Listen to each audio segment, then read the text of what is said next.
नमस्कार, मैं हूं आपके साथ शिप्रा झा। अमेरिकी राष्ट्रपति डोनाल्ड ट्रंप के आने के बाद नाटो के भविष्य पर सवाल उठने लगे हैं। ट्रंप के सबसे खास एलन मस्क ने हाल ही में नाटो और यूएन से निकलने का समर्थन किया था। गौरतलब है कि मस्क अकेले ऐसे व्यक्ति नहीं हैं जो नाटो से निकलने की बात करते हैं। ट्रंप की रिपब्लिकन पार्टी के कई सांसद भी इस संगठन से निकलने का समर्थन करते रहे हैं।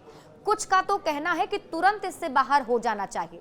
ट्रंप भी नाटो के यूरोपीय सदस्यों पर बजट का हिस्सा न देने का आरोप लगाते हुए भड़कते रहे हैं। ऐसे में सवाल है, क्या अमेरिका के राष्ट्रपति नाटो छोड़ सकते हैं? और अगर ऐसा होता है तो अमेरिका और दुनिया पर इसका क्या असर होगा, ये हम आपको बताएं। उससे पहले आप ये जान लीजिए कि नाटो होता क्या है। देखिए, इसका फुल फॉर्म है नॉर्थ अटलांटिक ट्रीटी ऑर्गेनाइजेशन, जिसकी स्थापना 4 अप्रैल 1949 को हुई थी। अमेरिका के नेतृत्व में इसे सोवियत संघ यूएसएसआर के बढ़ते प्रभाव और साम्यवाद के प्रसार को रोकने के लिए बनाया गया था। द्वितीय विश्व युद्ध के बाद अमेरिका और पश्चिमी यूरोप के देशों को डर था कि सोवियत संघ यूरोप में अपना प्रभुत्व बढ़ा सकता है। नाटो में आर्टिकल 5 सबसे खास है, जिसके मुताबिक अगर किसी एक सदस्य देश पर हमला होता है तो उसे सभी सदस्य जो सदस्य देश हैं उसको हमला माना जाएगा। नाटो में यूरोप के सबसे ज्यादा देश हैं, लेकिन उन्होंने लड़ाई हमेशा अमेरिका की लड़ी है। अमेरिका के 9/11 हमले के बाद अफगानिस्तान में नाटो की ही सेना लड़ी थी। तो क्या नाटो से बाहर हो सकेगा अमेरिका? अगर इसकी बात करें तो नाटो से बाहर निकलना अमेरिका के लिए आसान नहीं है। साल 2023 में सीनेटर टिम केन और मार्को रूबियो ने कानून लिखा, जिसमें कहा गया कि नाटो से निकलने वालों का किसी भी राष्ट्रपति का निर्णय या तो 2/3 सीनेट की मंजूरी या कांग्रेस के एक अधिनियम के जरिए अधिकृत होना चाहिए।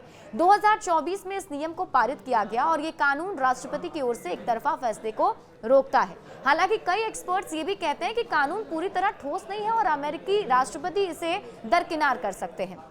हालांकि ट्रंप एक ऐसे राष्ट्रपति हैं जो अगर नाटो को छोड़ नहीं पाए तो वे इसे कमजोर जरूर कर देंगे।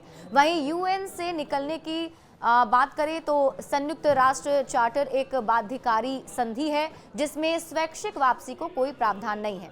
अगर अमेरिका नाटो से निकल गया तो क्या होगा? देखिए, भले ही नाटो से निकलना अमेरिका के लिए मुश्किल है, लेकिन एक वक्त के लिए मान लेते हैं कि मस्क का मंसूबा कामयाब हो जाता है, तो ऐसे में दुनिया पर क्या असर होगा? अगर अमेरिका नाटो से बाहर निकलता है तो ये न केवल यूरोप के लिए बल्कि अमेरिका के लिए भी मुश्किल खड़ी करेगा।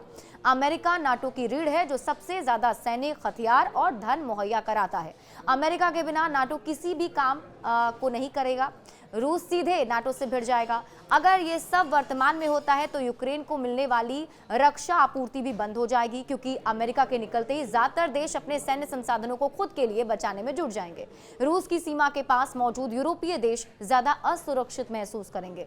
नाटो को एक कमजोर ताकत के रूप में देखते हुए पुतिन ज्यादा आक्रामक हो सकते हैं। इतना ही नहीं, यूरोप अमेरिका से अलग अपना खुद का सैन्य गठबंधन बनाने पर जोर दे सकता है। नाटो छोड़ने से अमेरिका का ग्लोबल प्रभाव भी कम हो जाएगा। नाटो के बिना अमेरिका के लिए यूरोप, अफ्रीका या पश्चिम एशिया में मौजूदगी बनाए रखना मुश्किल होगा। यूरोप व्यापार और कूटनीति पर चीन या रूस के करीब जा सकते हैं। रूस को डराने के लिए यूरोप में जो सैन्य अड्डे अमेरिका ने बनाए हैं उन्हें भी बंद करना पड़ जाएगा, जिससे कि अमेरिका की रणनीति कमजोर हो जाएगी। नाटो के सहयोगी अमेरिकी हथियार खरीदते हैं। नाटो से अगर अमेरिका निकला तो ये उसके लिए बड़ा नुकसानदायक साबित हो सकता है। बड़े अपडेट्स के लिए आप जुड़े रहिए न्यूज़ 18 बिहार झारखंड के साथ।